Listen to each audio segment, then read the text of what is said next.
नमस्कार, जनहित में आप सभी का स्वागत है। मैं हूं आपके साथ यशी शुक्ला।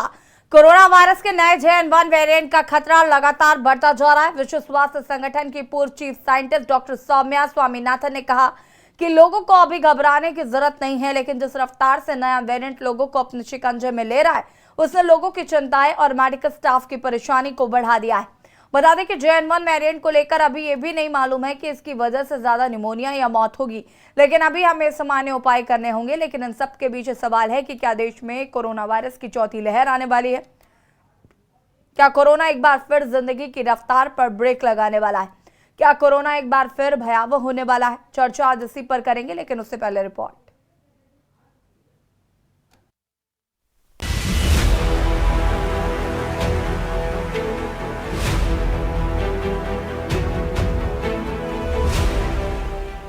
क्या देश में कोरोना वायरस की चौथी लहर आने वाली है? क्या कोरोना एक बार फिर से जिंदगी की रफ्तार पर ब्रेक लगाने वाला है? क्या कोरोना एक बार फिर भयावह होने वाला है? नए साल के स्वागत के बीच देश के कई राज्यों में इन्हीं सवालों पर चर्चा हो रही है। विश्व स्वास्थ्य संगठन के मुताबिक दुनिया में कोरोना की रफ्तार डराने वाली है।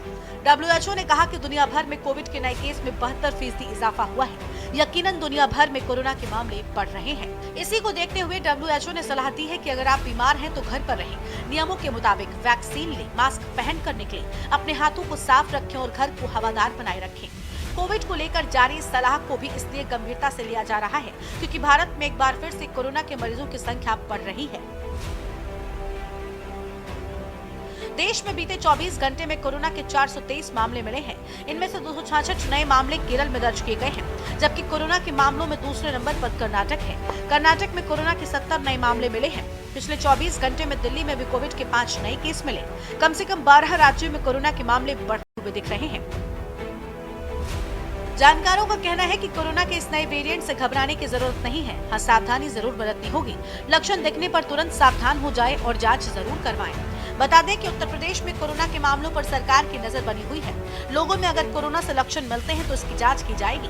उत्तर प्रदेश के डिप्टी सीएम ब्रजेश पाठक ने साफ किया है कि किसी भी तरह की स्थिति से निपटने की तैयारी पूरी है। यूपी के अस्पतालों में कोरोना को लेकर एहतियातन मॉक ड्रिल हो रही है। अस्पतालों के OPD में जाँच बढ़ाने के निर्देश भी जारी किए गए हैं। पिछले वेरिएंट की तरह ही कोरोना के JN.1 वेरिएंट की भी जांच RT-PCR के जरिए ही की जा रही है।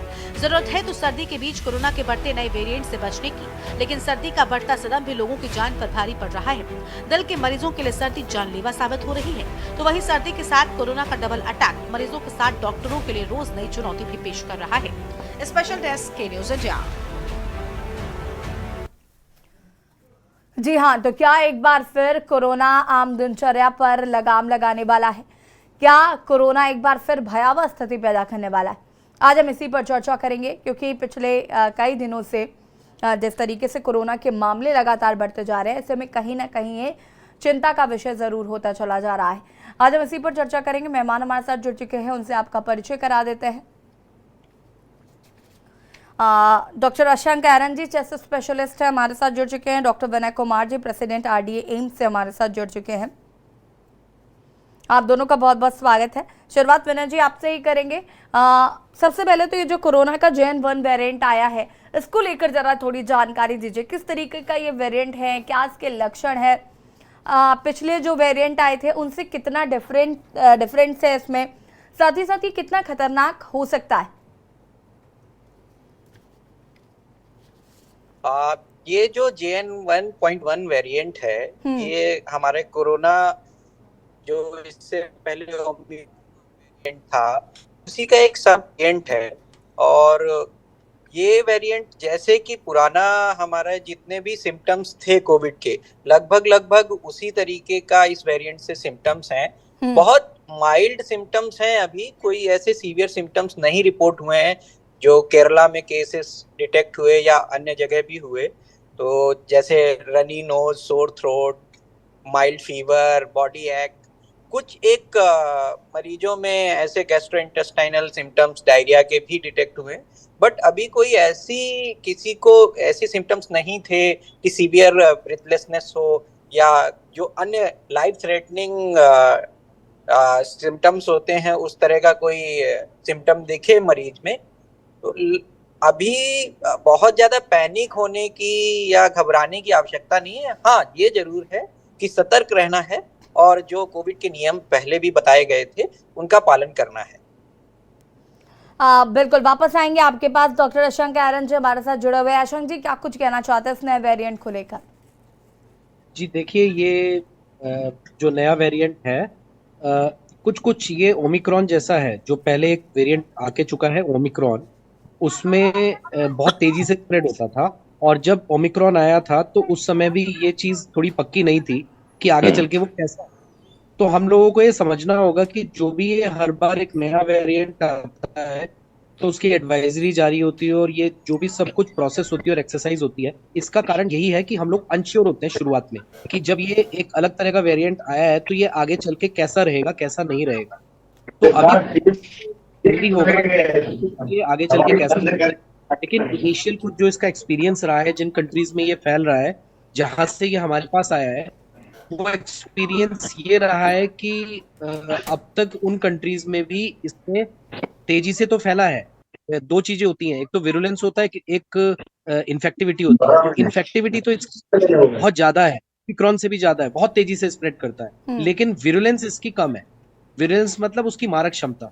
तो मारक क्षमता इसकी अब तक के एक्सपीरियंस से ऐसा लगता है कम है। लेकिन हम इस चीज को हमेशा याद रखें कि जब हम कहते हैं विरुलेंस कम है, उसका मतलब ये नहीं है कि वो मार नहीं सकता है। अगर देखा जाए तो अब तक के डाटा में कुछ लोगों की मृत्यु भी हुई है इससे। तो उस चीज को सुन के हमें ऐसा नहीं सोचना चाहिए कि बहुत डेंजरस है। अगर आप कॉमन कोल्ड या खांसी जुकाम की बात करें जो कॉमनली होता रहता है, maximum number of deaths world wide जो होती हैं वो उसी इन्फ्लुएंजा वायरस के उस वेरिएंट से होती हैं जो इससे अलग है। लेकिन क्योंकि नंबर ऑफ केसेस इतने ज्यादा होते हैं, हम उस पर ज्यादा ध्यान नहीं देते। इसी तरह ये जो अभी वेरिएंट है, लगता तो ऐसा है कि इसकी मारक क्षमता कम होगी, लेकिन एक तो हमें ये चीज पता चलेगी एक्सपीरियंस के साथ। ठीक है, विनय कुमार जी का रुख करना चाहेंगे। विनय जी, देखिए क्या कुछ इसमें लक्षण, अगर इसकी विरुलेंस है तो हाँ, क्यों ना हम अपने आप को बचाव करें अपना, क्यों ना हम अपना वो सारे प्रिकॉशंस ले जिससे कि हम इससे अपने आप को बचा सके। क्यों हम अपने आप को एक्सपोज करें? तो थोड़ा बचाव के लिए हमें तैयार तो रहना ही हो। ठीक है। डॉक्टर विनय जी हमारे साथ जुड़े हुए हैं। विनय जी, मैं चाहूंगी कि जरा थोड़ा सा इनके लक्षणों पर थोड़ा सा ब्रीफ डालिए कि किस तरीके के इसके लक्षण होने वाले हैं। जैसा कि मैंने पहले भी बताया कि अभी जो लक्षण है वो बहुत ही माइल्ड सिम्टम्स के साथ मरीजों में देखे गए हैं। कुछ को जैसे जो हमारा ये जो कॉमन कोल्ड है उसी तरीके के सिम्टम्स हैं। रनी नोज है, सोर थ्रोट है, बॉडी एक है, फीवर है। कोई बहुत ज्यादा ब्रीथलेसनेस या कुछ ऐसा सिम्टम नहीं है। जो भी जैसे डॉक्टर साहब ने बताया कि जो कुछ मरीजों की कोविड की वजह से केरला में रिपोर्ट आई कि डेथ हुई है, उसमें भी बाद में अध्ययन करने में पता चला कि उनको कई सीवियर और कोमॉर्बिडिटीज थी जिनकी वजह से उनको दिक्कत हुई। तो अभी भी जो अभी गवर्नमेंट ने एडवाइजरी भी जारी की है उसमें यही कहा है कि ओल्ड एज पीपल और इम्यूनो कम्प्रोमाइज्ड पीपल जिनका ऑर्गन ट्रांसप्लांटेशन है और वो कुछ ऐसी दवाएं ले रहे हैं जिससे इम्यून सिस्टम सप्रेस है, उनको घबराने की जरूरत नहीं है, बट उनको ज्यादा सतर्कता बरतने की जरूरत है। और वो अगर सतर्क रहेंगे, कोविड अप्रोप्रिएट बिहेवियर का पालन करेंगे, साथ साथ जो हमारे जितने भी आम जनता है वो भी अगर कोविड अप्रोप्रिएट बिहेवियर्स का पालन करेगी तो अपने आप ही इसका जो स्प्रेडिंग है वो कहीं ना कहीं रुकेगा और इस पे हम कंट्रोल पा लेंगे। अभी जैसे डॉक्टर साहब ने भी बताया कि अभी कोई ऐसा कोई केस इस तरह का नहीं है जिसमें कोई वेंटिलेटरी असिस्टेंस की जरूरत पड़ी हो एक नॉर्मल हेल्दी इंडिविजुअल में। तो ऐसी कोई अभी चीज देखी नहीं गई। अभी बहुत ही माइल्ड सिम्टम्स हैं। पैनिक होने की, घबराने की कोई जरूरत नहीं है, बट हाँ, सतर्क रहने की आवश्यकता अवश्य है और हम सबको सतर्क रहना चाहिए। जी ठीक है, वापस आएंगे आपके पास। अरुण प्रकाश त्रिवेदी जी हमारे साथ जुड़ चुके हैं जो कि ऑन्कोलॉजिस्ट हैं। बहुत बहुत स्वागत है अरुण प्रकाश जी आपका भी। आज हम बात कर रहे हैं जो जिस तरीके से कोरोना के मरीजों में इजाफा देखा जा रहा है, JN1 वेरिएंट जो है वो कहीं ना कहीं जैसे डॉक्टर्स अभी से पहले हम बातचीत कर रहे थे तो उन्होंने बताया कि ये इतना खतरनाक नहीं है, लेकिन सुरक्षा मानकों का कितना ध्यान रखना जरूरी है? कैंसर पेशेंट पर से यदि बात की जाए तो कोरोना वायरस डेफिनेटली हम लोगों को काफी सारे सिम्टम्स देखते हुए फीवर, रनिंग नोज, कफ, इसके साथ में बहुत सारे पेशेंट्स हमारे पास में अभी भी आ रहे हैं। पर चूंकि ये वायरस इतना म्यूटेट हो चुका है, यदि हम प्रॉपर हाइड्रेशन मेंटेन करते हैं और सिम्टोमेटिक ट्रीटमेंट एक अच्छे डॉक्टर के, फिजिशियन के अंडर पे लेते हैं, तो डेफिनेटली इस वायरस के जो सिम्टम्स है काफी कंट्रोल किए जा रहे हैं। इवन कैंसर पेशेंट्स में भी ऐसी मॉर्बिडिटी अभी देखने को नहीं मिल रही है। पर हाँ, सतर्कता की जरूरत है। हमें जरूरत है मास्क लगा कर रखने की, हमें जरूरत है समय समय पे अपने हाथ को सैनिटाइज करने की, और ऐसी जगह पे जिसको फीवर आ रहा है या कोई ऐसा व्यक्ति आपके कांटेक्ट में आ रहा है जिसको कोई दिक्कत है, तो हाँ, उससे थोड़ा सा दूरी बनाकर चलें। और हाँ, अभी इसके सिम्टम्स काफी कम, ऐसा नहीं बोल सकते कि अरे भाई बहुत ज्यादा मॉर्बिलिटी या मॉर्बिलिटी। आशंक जी, क्या ये तो म्यूटेट हो सकता है? म्यूटेट होगा तो ये क्या खतरनाक श्रेणी में आ सकता है, या अभी ऐसे चांसेस कम है म्यूटेशन के? नहीं मैडम, एक्चुअली म्यूटेशन, ना सॉरी, कंटिन्यू कीजिए बात से। म्यूटेशन तो डेफिनेटली वायरस में होता ही रहता है। यदि आप बात करें इन्फ्लुएंजा की या किसी भी वायरस की, वो डेफिनेटली अपना म्यूटेशन तो कंटिन्यू रखता है। बट हाँ, म्यूटेशन के साथ में बॉडी में काफी सारी इम्यूनिटी डेवलप्स होती है, और हमारे पास में जो इम्पोर्टेंट चीज है वैक्सीन है।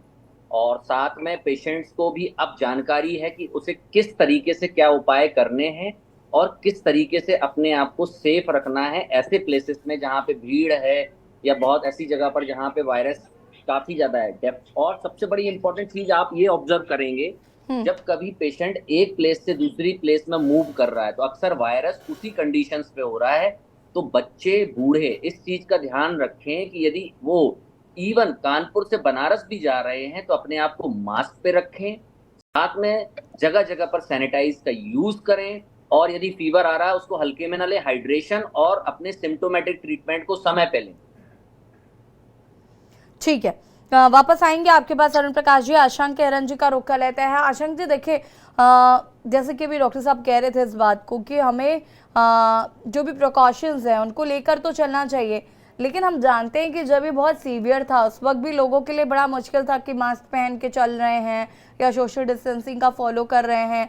ये बहुत ज़बरदस्ती चीज़ें कराई गई। जब एक हमने भी वो फेज देखा जब वो दूसरी लहर जिसमें बहुत सारे लोगों की डेथ हुई, उस लहर के बाद लोगों को थोड़ा सा डर हुआ।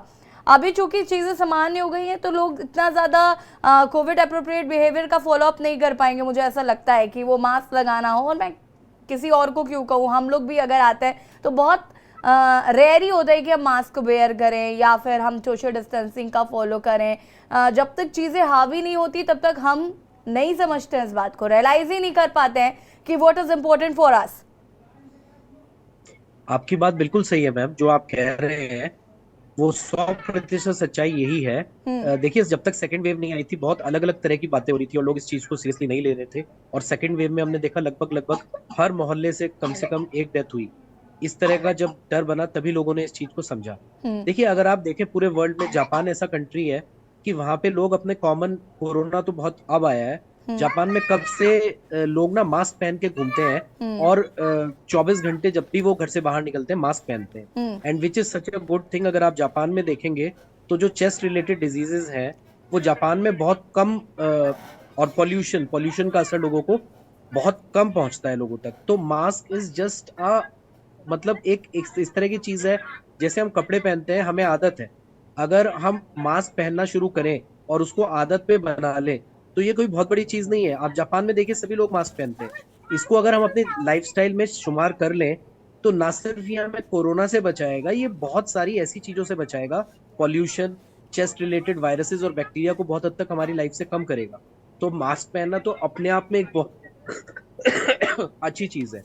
तो लेकिन अब क्या है कि इस चीज को हमें समझना होगा कि जब भी ऐसा कुछ म्यूटेशन होता है तो गवर्नमेंट तो अपना काम कर रही है, गवर्नमेंट तो एडवाइजरी भी जारी कर रही है, गवर्नमेंट तो इस चीज की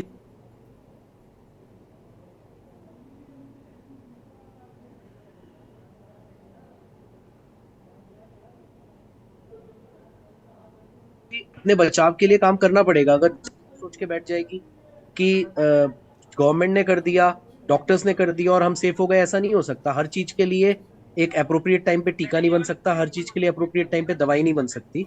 तो जब तक आपके सामने ये चीज क्लैरिटी नहीं है शुरू में ओमिक्रॉन के लिए भी यही एक एडवाइजरी जारी हुई थी, और धीरे धीरे करके जब ये पता लग गया था कि Omicron is not dangerous, prove हो गया था, गवर्नमेंट और डब्ल्यूएचओ को भी बहुत चीजों पे, इन पैमानों पे इनको परखना पड़ता है, और जब उसमें थोड़ा टाइम लगता है तो एटलीस्ट तब तक के लिए लोगों को ये समझना चाहिए कि एटलीस्ट कुछ चीजें उनमें हमें डिफरेंस करना है। कोई आपको दुकान बंद करने को नहीं बोल रहा, अपना बिजनेस बंद करने को नहीं बोल रहा। सिर्फ बात इतनी हो रही है कि आप मास्क और एक कोविड अप्रोप्रिएट बिहेवियर, जैसे डॉक्टर विनीत बोल रहे थे, बस वही एक चीज है जिसको हमें फॉलो करनी है, जो कि बहुत बड़ी चीज नहीं है अगर हम उसे बहुत बड़ी चीज ना समझें। ठीक है, डॉक्टर विनय जी हमारे साथ लगातार मौजूद है। विनय जी देखिए, मेरा सवाल ये भी है कि जो लोग क्या किसी पहले बीमारी, गंभीर बीमारी से ग्रसित है, उनको क्या इसका ज्यादा असर देखने को मिलेगा? देखिए, कोविड जो देखा गया है वो रेस्पिरेटरी प्रॉब्लम है। इम्यून सिस्टम का इसमें बहुत बड़ा रोल रहा है।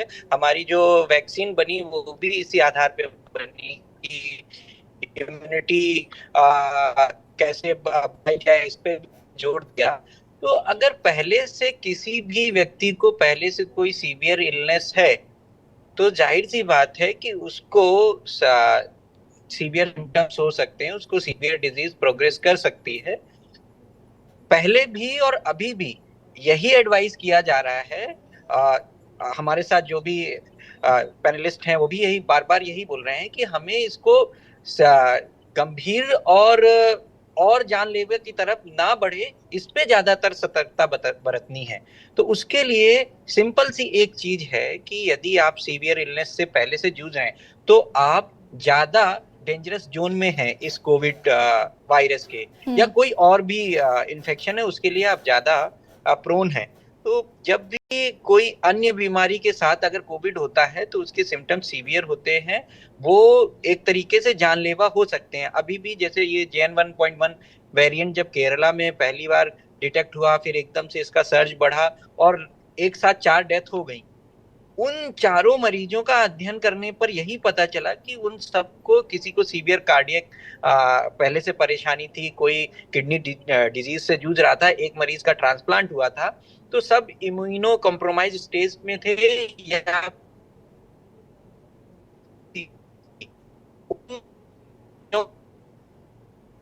दिक्कत ज्यादा थी, और वो दिक्कत एक तरीके से उनको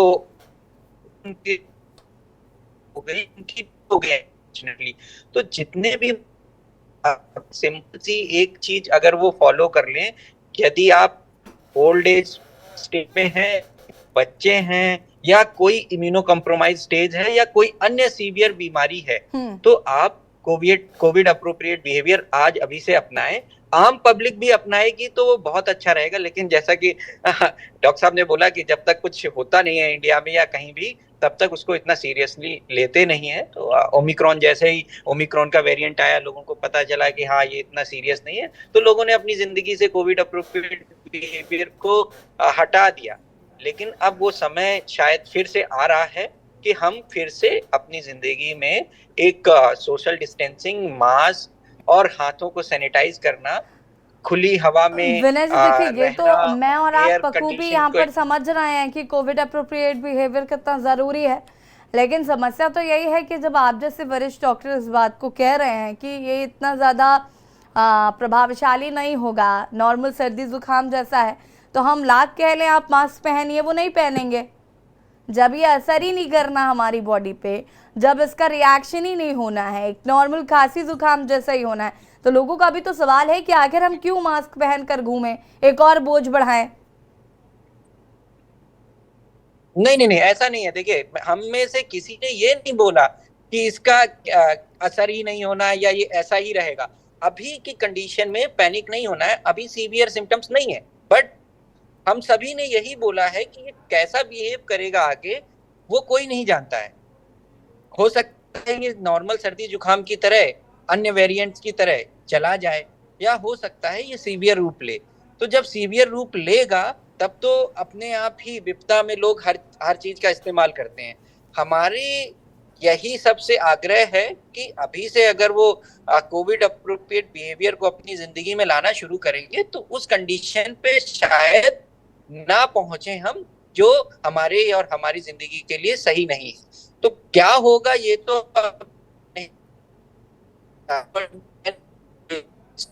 हुई नहीं है कि जितने केसेस हैं उस में इमर्ज हुआ था, तब भी वहां भी ऐसे ही माइल्ड सिम्टम्स की तरह ये वायरस है और रह रहा है, कुछ ऐसा सीवियरिटी नहीं हुई। तो हम अगर देखें यूएस के कंपैरिजन में तो यहाँ भी ऐसी उम्मीद की जा रही है कि लगभग ऐसे नॉर्मल सर्दी जुकाम खांसी की तरह ये वायरस चला जाएगा। जी हम यहाँ पर रुक करना चाहेंगे अरुण प्रकाश द्विवेदी जी का। अरुण प्रकाश जी, देखिए जैसे कि बात यहाँ पर विनय जी ने भी बताया कि हमें कितना कोविड अप्रोप्रिएट बिहेवियर जो है उसका पालन करने की ज़रूरत है, लाइक मास्क पहनना है, सोशल डिस्टेंसिंग का पालन करना है। मैंने उनसे ये भी पूछा कि जिनको अन्य बीमारियां हैं उनके लिए कितना खतरनाक हो सकता है। लेकिन मैं आपसे जानना चाहूँगी कि जैसे कैंसर पीड़ित जो लोग हैं उनको किस तरीके की सावधानियाँ बरतनी अभी से शुरू कर देनी चाहिए? कितना कैसे दूर किन से कितना दूर रहना है, किन किन चीज़ों का इस्तेमाल करना है, ये जानना भी बहुत ज़रूरी हो जाता है।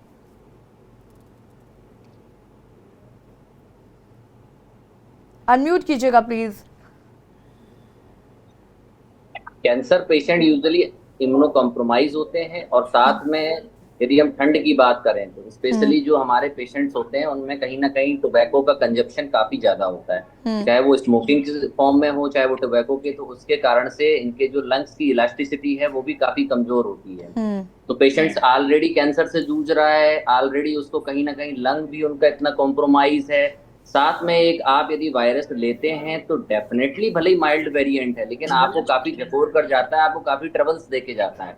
तो डेफिनेटली आपको अपनी सारी हिदायतें और जितने भी रेस्ट्रिक्शंस अपने ऊपर लगाने हैं वो जरूरी है। मास्क के अलावा सोशल डिस्टेंसिंग, साथ में गैदरिंग वाले प्लेसेस पे कम से कम जाएं, अपनी एक हेल्दी लाइफस्टाइल करें और साथ में यदि आप ब्रीदिंग एक्सरसाइज करते हैं, जैसे कोई भी ऐसी ब्रीदिंग एक्सरसाइज जो आप लगभग 30 सेकंड्स होल्ड करके अपने लंग्स की जो कैपेसिटी है उसको बढ़ा सकते हैं, तो ये काफी फायदेमंद देखी जाती है। तो कैंसर पेशेंट्स के लिए तो यही हिदायत है कि आप अपना बचाव करें, भले ही चाहे वो माइल्ड वेरिएंट हो, क्योंकि बुखार एक सिंपल भी आता है पर जब वो आता है तो काफी परेशानियां देके जाता है, क्योंकि इसके बाद आप एनसेड लेंगे, मतलब जो भी आपके फीवर को रोकने के लिए दवाइयां लेंगे, उससे भी काफी दिक्कतें होती हैं कैंसर पेशेंट्स में। तो हमें ध्यान देना है बचाव पे, भले चाहे वो माइल्ड हो चाहे कैसा भी हो। आपको यदि सरकार बता रही है, न्यूज बता रही है, आपको दिख रहा है कि हाँ वो फैल रहा है, तो आप अपने सिंपल जो भी प्रिकॉशंस हैं वो फॉलो करें। ठीक है अरुण प्रकाश जी, वापस आएंगे आपके पास। डॉक्टर अशंक आरन जी का रुख करते हैं। अशंक जी, वैक्सीन जो हमें लगाई गई थी, फर्स्ट डोज, सेकेंड डोज और दैट बूस्टर डोज, वो अभी तक क्या प्रभावशाली हैं हमारे बॉडी में, या सरकार को इस ओर भी कुछ काम करना होगा, या आगे वो कुछ ऐसा प्लान करेंगे? जी देखिए, वैक्सीन्स तो अभी भी प्रभावी हैं, लेकिन वो वैक्सीन्स प्रभावी उन वेरिएंट्स के लिए हैं जो कि H1N1 टाइप के वेरिएंट्स थे और जिनके लिए वो बनी थी। अब ये जो म्यूटेशन इस बार जो हुआ है, जो ये प्रेजेंट वेरिएंट है, इस पे ये पाया गया है कि वो वैक्सीन इतनी इफेक्टिव नहीं है, इसीलिए थोड़ी सी चिंता और बढ़ी है कि वो वैक्सीन इस पर्टिकुलर वेरिएंट पे इतनी इफेक्टिव नहीं है। तो इसके लिए काम तो खैर गवर्नमेंट को करना ही पड़ेगा और अभी से वो रिसर्च चालू हो भी गई होगी, लेकिन देखिए अब आगे पता चलेगा कि ये कितना डेंजरस निकलता है, तभी वो रिसर्च कंटिन्यू रहेगी, क्योंकि अभी कोई नहीं जानता कि आगे चलकर ये कैसा रहेगा। ये तो एक एवर एंडिंग प्रोसेस है कि जो भी कोई एक डिजीज है, अगर उसका कोई म्यूटेशन होता है तो उसके लिए वो वेरिएंट कितना डेंजरस निकलता है, कितना डेंजरस नहीं निकलता, तो ये तो एक एवर एंडिंग प्रोसेस है। आगे से आगे रिसर्च और ये साइंस तो इसी तरह चलती रहेगी, लेकिन अभी के लिए तो वो वैक्सीन अगर कोई बनेगी भी, अगर ये डेंजरस होगा भी, तो वैक्सीन में लगेगा टाइम। जैसे हमने इतनी मुश्किल से और इतनी तेजी से एक वैक्सीन बना दी थी, अभी अगर कोई नई वैक्सीन भी बनेगी उसमें भी कम से कम उतना ही टाइम लगेगा या उससे थोड़ा कम लग जाएगा, जो पिछली बार हमारा एक्सपीरियंस था। तो प्रेजेंटली जो हमारा अपना काम है, ये हमें समझना होगा कि हम दूसरे के काम से ज्यादा अपने काम पे ध्यान दें। हम ये देखें हमारा क्या काम है, हमारा काम है अपना बचाव, हमारा काम है मास्क पहनना, हमारा काम है सोशल डिस्टेंसिंग, हमारा काम है कोविड अप्रोप्रिएट बिहेवियर। तो इससे ज्यादा लोग बिना मास्क पहने बाहर चाय की टपरी पे, और वहां अगर ये डिस्कस करते हैं कि देखिए गवर्नमेंट कुछ नहीं कर रही है, देखिए अब तक कुछ भी चालू नहीं हुआ, तो वो गलत है। गवर्नमेंट अपनी एडवाइजरी जारी कर रही है, गवर्नमेंट नहीं चाहती कि ऐसे में लोगों का काम धंधा कुछ सफर करे पहले की तरह। वो उस स्टेज पे, हर पर्टिकुलर स्टेज पे क्या उस समय स्थिति है, उसके हिसाब से एडवाइजरी जारी करती है। अभी जो स्थिति है उसके हिसाब से हो सकता है, अगर ये थोड़ा डेंजरस होता है तो गवर्नमेंट की एडवाइजरी बदल जाए, आगे चल के कुछ और हो। लेकिन हर स्टेज पे मास्क और कोविड अप्रोप्रिएट बिहेवियर तो वही रहेगा, और वही हमारा बचाव करेगा। ठीक है, चर्चा को आगे बढ़ाएंगे। आप सभी हमारे साथ बने रहिए। और जनहित में बात कर रहे हैं बढ़ते कोरोना के मामलों को लेकर। रुकेंगे एक छोटे से ब्रेक के लिए, जल्द हाजिर होते हैं।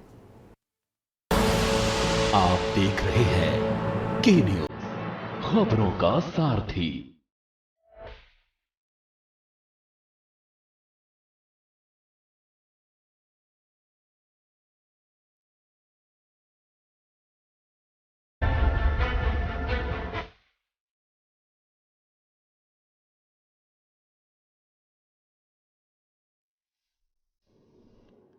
ब्रेक के बाद एक बार फिर से आप सभी का स्वागत है। जनहित में आज हम बात कर रहे हैं बढ़ते कोरोना मामलों को लेकर, किस तरीके से हमें सावधानियां बरतनी चाहिए। कोविड अप्रोप्रिएट बिहेवियर का पालन करने का एक बार फिर से वक्त आ गया है, यानी कि आपको मास्क लगाना है, सोशल डिस्टेंसिंग का पालन जरूर करना है।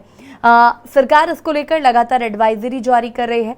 क्या कुछ लक्षण होते हैं, कैसे हमें इससे बचाव करना है, किन बातों का हमें ध्यान रखना है, साथ ही साथ जैसे कि किसी को गंभीर बीमारी है, उनको ये कोरोना इजीली हो सकता है, तो ऐसे लोगों को किस तरीके से बचाव करना है, इन तमाम मुद्दों पर हम बातचीत कर रहे हैं। अशंक कैरन जी और विनय कुमार जी हमारे साथ लगातार बने हुए हैं। विनय कुमार जी, देखिए हमने ये तो जाना है कि यहाँ पर जिस तरीके से जिनको गंभीर बीमारी होती है उनको किस तरीके से अपना ध्यान रखना है, कैसे ख्याल रखना है, उनको ज़्यादा वेरिएंट। लेकिन देखिए आजकल पोल्यूशन बहुत तेज़ी से फैल रहा है, लोगों को सांस लेने में बहुत प्रॉब्लम्स हो रही हैं, और मुझे लगता है कि कोरोना भी जिस तरीके से हावी हो गया है, और ऐसी कई बीमारियां अब लोगों को देखने को मिल रही हैं जो छोटी मोटी, आप उसे नॉर्मल सर्दी जुकाम ले सकते हैं या कुछ भी। इसके क्या कारण है? क्या लोगों का जीवन शैली बहुत ज़्यादा बदल गई है, बहुत सारी चीज़ें हो गई हैं जिसकी वजह से अब लोगों को अलग अलग बीमारियां हो रही हैं, कई ऐसी बीमारियां जिनका कुछ अता पता नहीं है।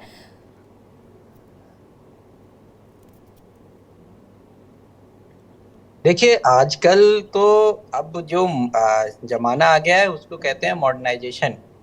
जो हम गांव से शहर की तरफ ज्यादा रुख कर गए हैं, साथ साथ हम उस कल्चर में भी ज्यादा अपने आप को ढाल चुके हैं।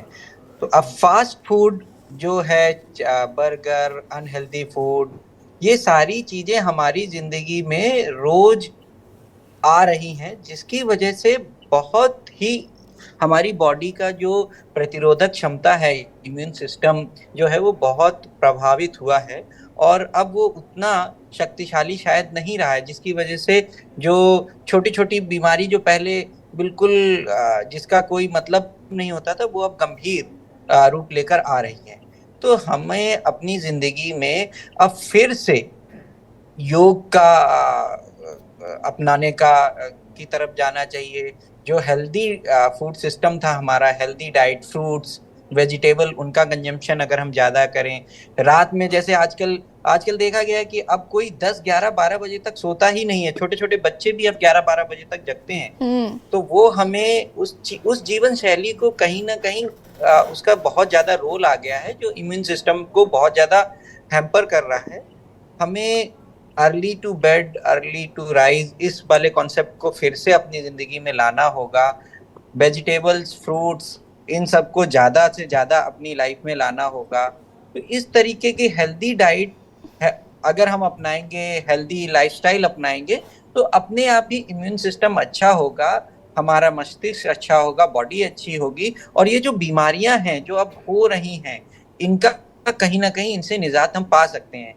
तो इसलिए मेरा ऐसा मानना है, और ऐसा पाया भी गया है, कि अब जो लाइफस्टाइल हो गई है लोगों की, जिसमें कि ज़्यादा जगना, ज़्यादा स्ट्रेस लेना, ज़्यादा काम करना, काम के दौरान भी स्ट्रेस लेना, स्ट्रेस को कम करने के लिए योग और एक्सरसाइज ना करके अल्कोहल का कंजम्पशन करना, स्मोकिंग करना, ये सारी चीज़ें, और फिर उसके बाद खाना, अनहेल्दी फूड, कभी कोई बर्गर खा रहा है, कभी बाहर कोई चीजें खा रहा है, मैदे की चीजें ज्यादा खा रहा है, तो ये सारी चीजें बॉडी को बहुत ज्यादा अफेक्ट कर रही हैं, जिसकी वजह से इम्यून सिस्टम बहुत ज्यादा गड़बड़ हो रहा है। तो मेरा आपके माध्यम से सभी से रिक्वेस्ट है कि वैसे भी मिलेट्स ईयर बना रहे हैं हम, तो अपनी लाइफ में हम हेल्दी फूड हैबिट अगर लाएंगे और हेल्दी लाइफस्टाइल को अपनाएंगे तो अपने आप ये जो बीमारियां हो रही हैं, जो छोटे छोटे बच्चों को भी अब कार्डियक दिक्कतें हो रही हैं, ये सब अपने आप ही हट जाएंगी।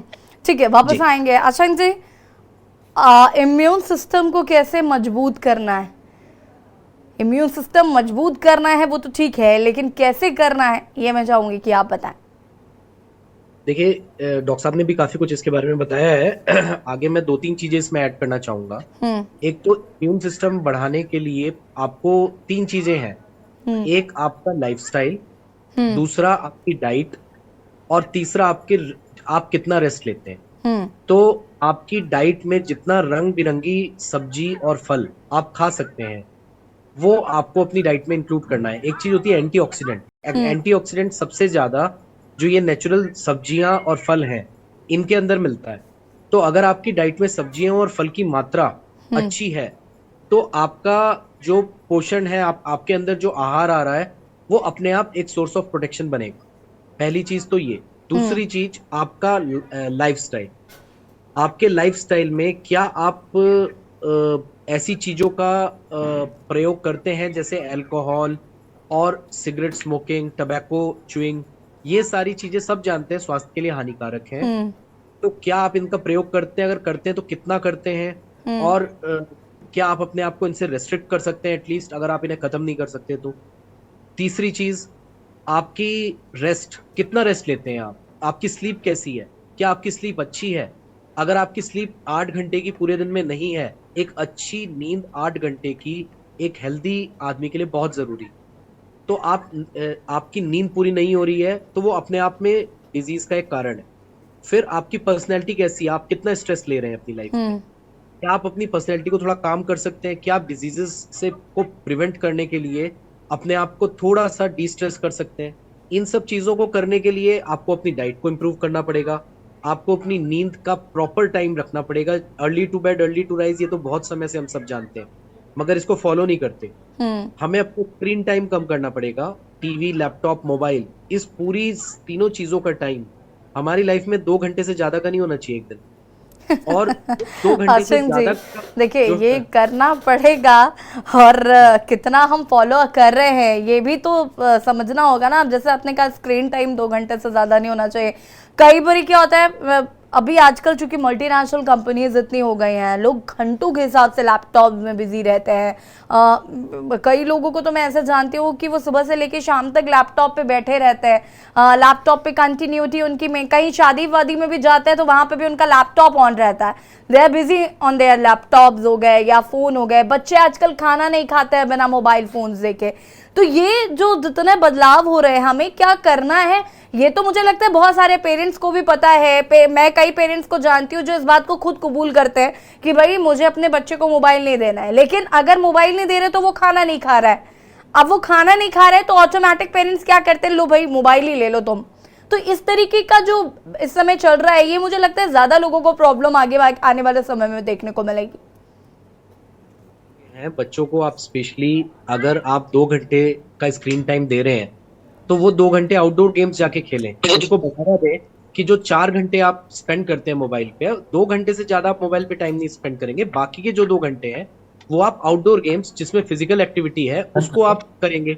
जो मैं देखता हूँ कि आजकल तो जगहों की ही कमी पड़ गई है। हमें ऐसी जगह भी डेवलप करनी पड़ेगी कि जैसे हम जब छोटे हुआ करते थे तो हम गेम्स खेलते थे बाहर जाके, भाग के दौड़ के, कुछ फिजिकल एक्टिविटी होती थी जिनमें। अब तो वो फिजिकल एक्टिविटी बच्चा करना भी चाहे तो उसके पास एक एप्रोप्रिएट जगह भी नहीं होती कई बार। तो वो जगह का भी सिलेक्शन हो, बच्चे को भी तो तभी रुचि आएगी उसमें जब उसको लगेगा कि वो जाके कुछ खेल पा रहा है। तो वो एक एप्रोप्रिएट जगह ढूंढनी पड़ेगी बच्चे के लिए। और अगर बच्चे को हम कह रहे हैं ठीक है 2 घंटे आप मोबाइल ना ले, लेकिन 2 घंटा आप खेल सकते हैं, ठीक है। इसी तरह हम बच्चे को पूरी तरह मना नहीं कर सकते कि आप बर्गर, पिज्जा और ये सब ना खाएं, लेकिन अगर हम अपने बच्चे को बोले कि आप फल और सब्जी कम से कम डेली इतना खाएं, अपनी प्लेट फिनिश करें और फल भी खाएं, उसके बाद आप बर्गर और पिज्जा की बात करें, और कोई बिंज ईटिंग नहीं होगी, और रात को जग के कोई इस तरह की ईटिंग नहीं होगी, क्योंकि रात को जग के कब कोई भी बच्चा या बड़ा अगर रात में जगेगा तो 100% वो बिंज ईटिंग करेगा, कुछ भी फास्ट फूड या इस तरह की कोई चीज खाएगा।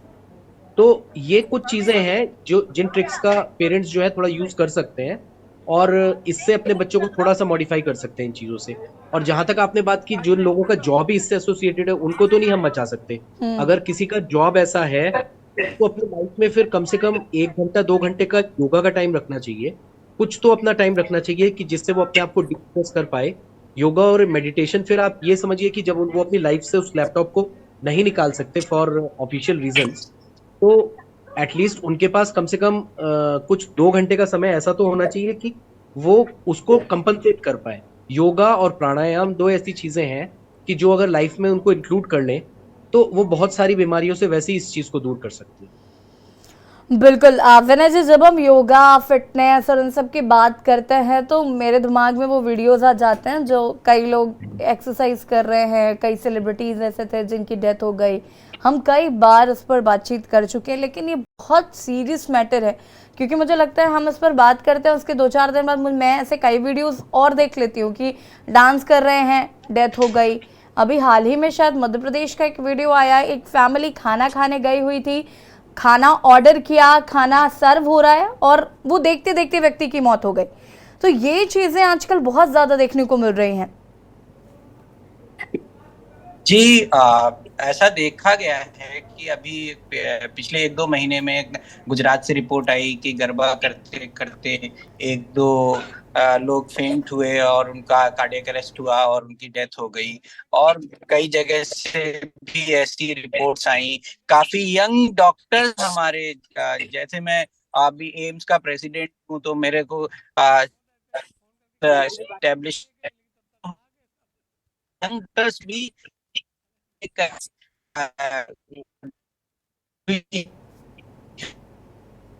कुछ ऐसा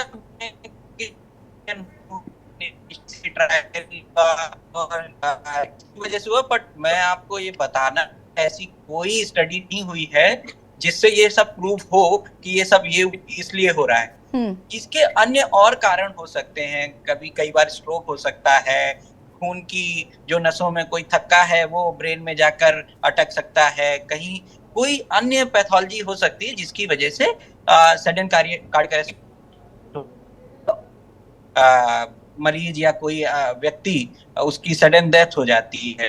और इसके विषय में मुझे लगता है कि हमारे सीनियर हैं नीरज सर, वो ज्यादा और अच्छे से बता पाएंगे। ये मेरे सीनियर भी रहे हैं जीएसपीएम कानपुर में, तो ये ज्यादा बेहतर मुझे लगता है कि इस क्वेश्चन को एड्रेस कर पाएंगे। बट एज सच मैं यही कहना चाहूंगा कि जीवन शैली, जैसा कि डॉक्टर अशांक ने भी बोला था, कि जीवन शैली को जब तक हम बदलेंगे नहीं तब तक ऐसी दिक्कतें होंगी। क्योंकि पहले देखिए, जब हम अपने आज के 20 साल पहले अगर हम देखें जिंदगी को, तो जिंदगी इतनी व्यस्त नहीं थी किसी की, ना इतना ज्यादा नशा धूम्रपान था, ना रात का इतना ज्यादा जगना था, ना सुबह का इतना देर से उठना था। और खेलने के मामले में आजकल सिर्फ वीडियो गेम्स खेल रहे हैं, बच्चे हो या कोई जवान भी हो वो भी वीडियो गेम्स खेल रहा है, कोई बाहर जाके खेलना ही नहीं चाह रहा।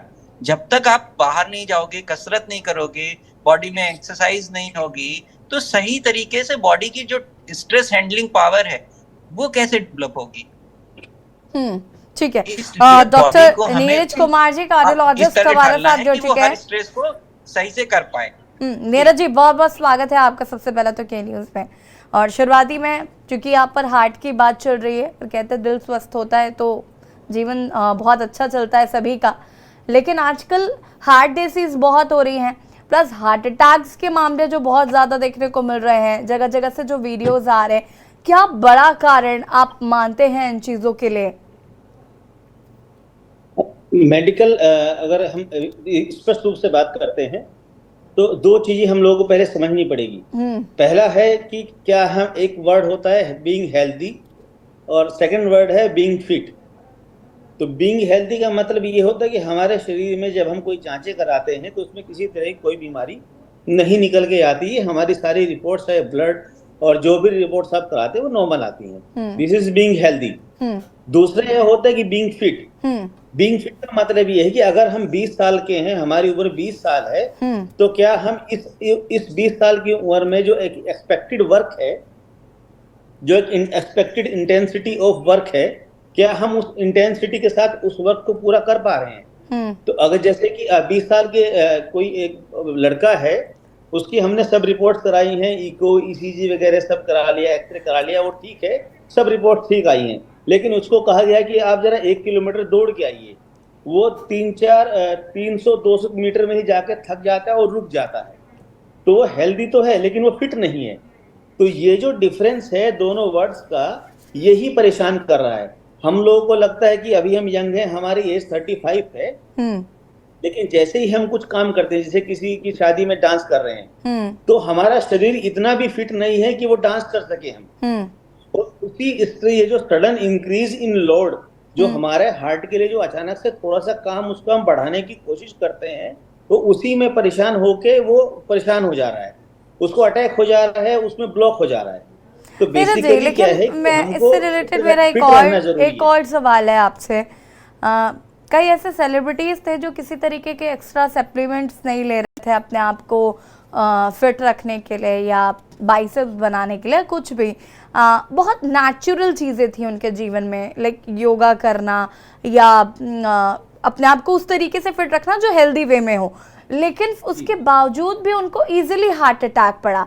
मुझे लगता है फिर इसमें कहीं ना कहीं ये कंसर्न इसलिए हो जाता है कि अगर वो लोग जो एक्स्ट्रा सप्लीमेंट्स नहीं ले रहे हैं, एक हेल्दी डाइट फॉलो कर रहे हैं, लाइक वो जो ग्रीन वेजिटेबल्स एंड ऑल हम जिनका जिक्र करते हैं, वो सब फॉलो कर रहे हैं, उसके बाद अगर उन्हें हार्ट अटैक या हार्ट डिसीज हो रही है, तो मुझे लगता है फिर लोग पैनिक करते हैं कि जब वो इतना फिट रहने की कोशिश कर रहे हैं, इतनी चीजें कर रहे हैं, उसके हम तो फिर भी कुछ नहीं कर पा रहे हैं, उसका 10% भी नहीं कर रहे, तो हमारे लिए तो कितना मुश्किल होगा ये। देखिए, कुछ इंसिडेंसेस ऐसे होते हैं कि जो सब प्रिकॉशंस के बाद भी होते हैं, रेयर केसेस, उनको हम जेनेटिक्स या इस तरह का नाम देते हैं। कि ये बीमारी आपके जो है आपको अर्ली एज में होनी थी, देयर इज नो रीजन, तो वो जो है वो एक अलग इशू है, वो बहुत कम होता है।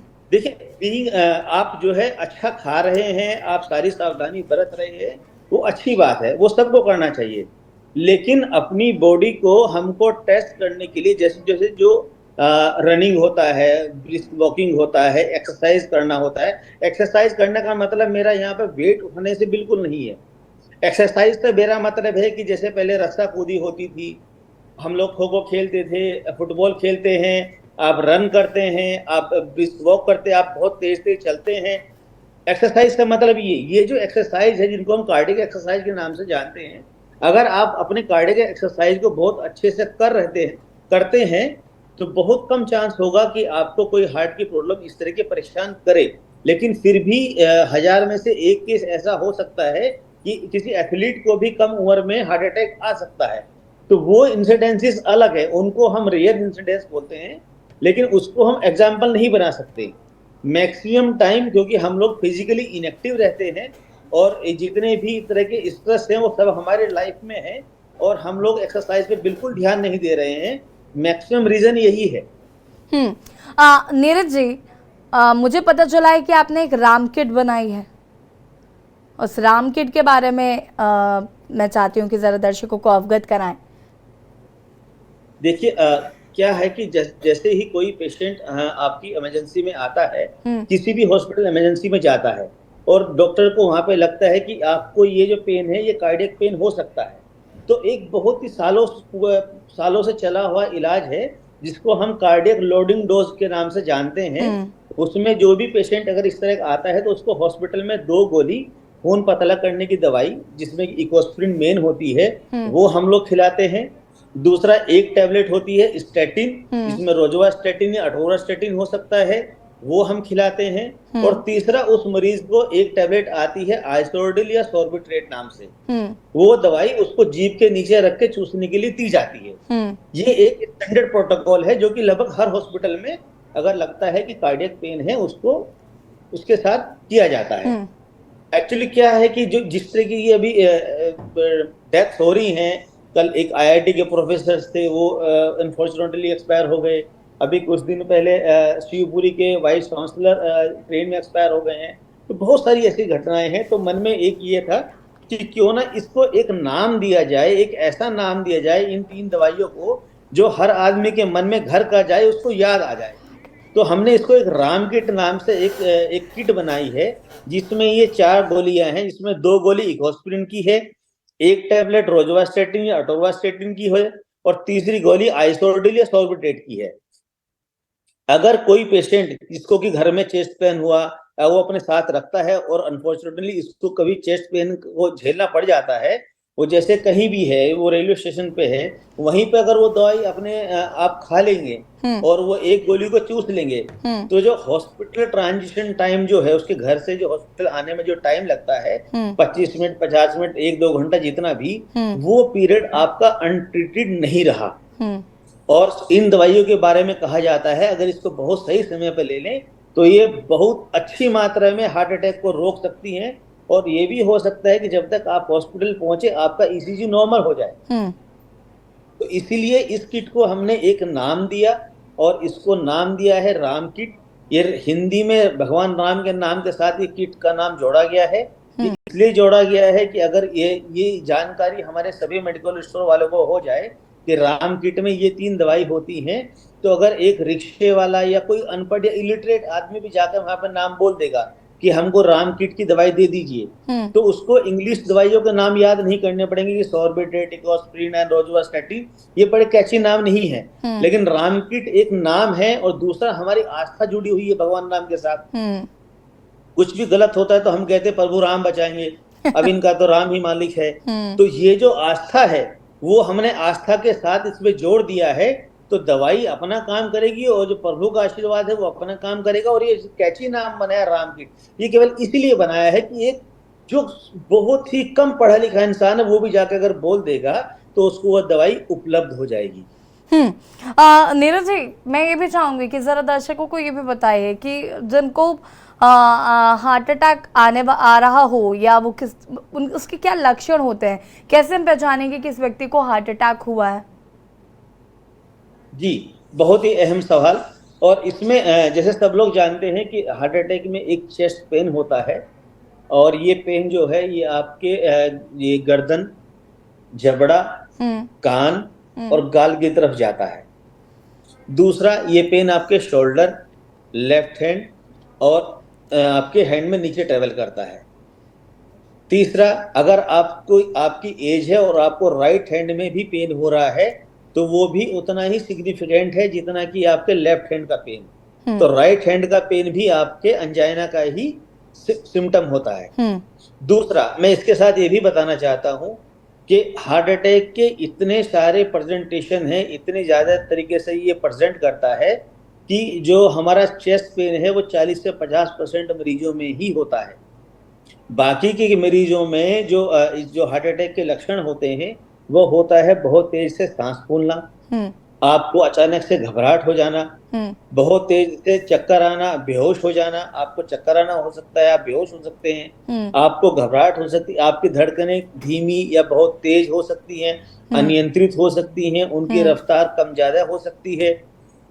तो इस तरह से और एक अंदर एक अजीब सी बेचैनी होती है। और एक जो इसमें सबसे बड़ा सिम्टम होता है कि आपको लगता है कि आपके अंदर कोई आपका गला दबा के बैठ गया है, आपके शरीर को चोक कर रहा है। तो पेशेंट्स जो है वो बताते हैं कि साहब यहाँ पे गले में ऐसा लगता है कोई हमारा तो गला दबा रहा है।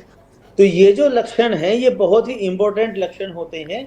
इसको हमको एसिडिटी या पेट, अच्छा हाँ, एसिडिटी के लिए भी हम बताना चाहते हैं कि सामान्य मरीज को एसिडिटी जिसको होती है वो उसके उसी रफ्तार में होती है। लेकिन बहुत बार ये देखा गया है कि जब हार्ट का पेन होता है तो हमको अचानक से बहुत बार बहुत तेज से डकारें आने लगती है।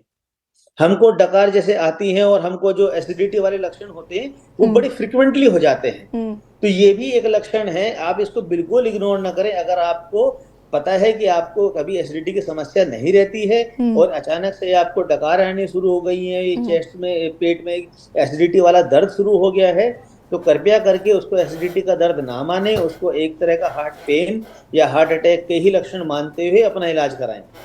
हाँ, नीरज जी देखिए, अगर हम बात करें जैसे कि आपने बताया कि हम कैसे इसको इनके क्या लक्षण होते हैं, हम कैसे समझ सकते हैं कि ये हार्ट अटैक है या समथिंग एल्स। मैं इसी के साथ ये भी जानना चाहूंगी कि प्राथमिकता के तौर पर जो प्राथमिक उपचार हम कहते हैं वो हमें क्या करना होना चाहिए, उस टाइम क्या हम कर सकते हैं, उस टाइम कितना जल्दी से जल्दी जो करने से हम जितना करें कि मरीज को हम अस्पताल तक ले जा सकें। देखिए, सबसे पहले क्या है कि आपका जो हार्ट अटैक अचानक से होता है वो किसी स्ट्रेस इंड्यूस होता है, चाहे वो ब्लड प्रेशर इंड्यूस हो और चाहे वो किसी और स्ट्रेस की वजह से हो, आपके टेम्परेचर की वजह से भी हो सकता है, खांसी की वजह से भी, किसी भी कारण से आपको हार्ट अटैक हो सकता है। तो सबसे पहला काम तो ये है कि आप बाकी चीजों के साथ साथ आप हॉस्पिटल की तरफ जाएं।